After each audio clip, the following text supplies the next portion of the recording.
আজি উচ্ছেদ চলি আছে নেকি? না এইবিলাক বন্ধ করক, নহলে আমি কিন্তু একদম স্পটত যাম, যি হয় হব। উচ্ছেদ আজিও চলি আছে নেকি?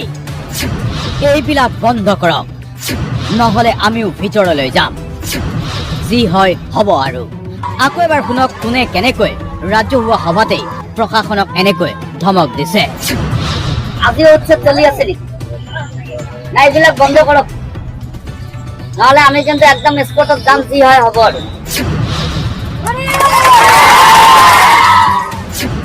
ফোন কৰি উচ্ছেদত জড়িত প্ৰশাসনক ভাবুকি AIDFৰ। ধুবুৰীৰ AIDFৰ বিধায়ক নজৰুল হকে দিলে ভাবুকি প্ৰশাসনক, উচ্ছেদ এতিয়াই বন্ধ কৰক। আজি উচ্ছেদ চলি আছে নেকি? না এইবিলাক বন্ধ কৰক, নহলে আমি কিন্তু একদম স্পটত যাম, যি হয় হব।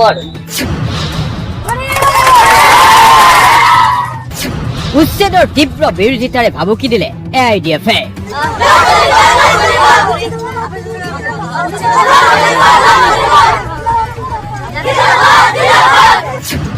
AIDFৰ 9জনকৈ বিধায়কৰ উপস্থিতিত উচ্ছেদ বিৰোধী সভা।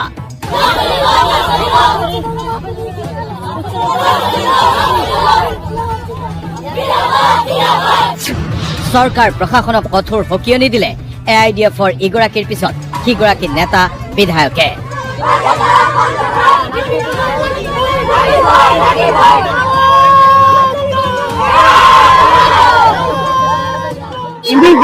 যেখানে মানুষ কি অবস্থা আছে, দমকল খোৱা পানীৰ ব্যৱস্থা আছে নে নাই, বেবি ফুড আছে নে নাই, ঘৰ বাৰী নাই, ত্ৰিপলৰ গোটেইখিনি ব্যৱস্থা কৰিব লাগিব।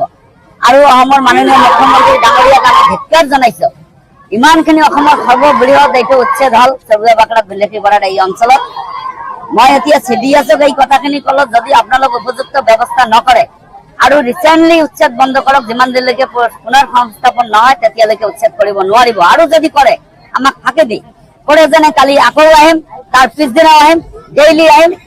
আন্দোলন ইমানে তীব্ৰ হবে,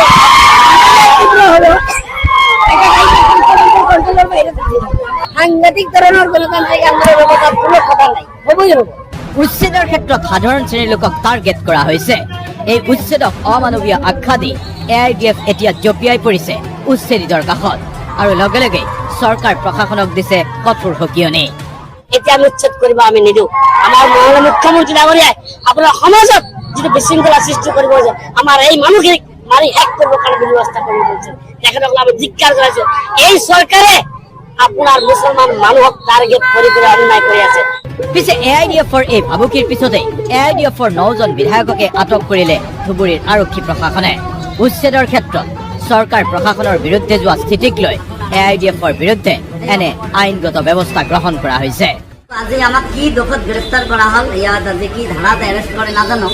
আমি ৰাইজৰ হকে কাম কৰি আছো আৰু ৰাইজৰ কাৰণে মৰিবলৈ সাজু আছো। আজি উচ্ছেদ চলি আছে নেকি?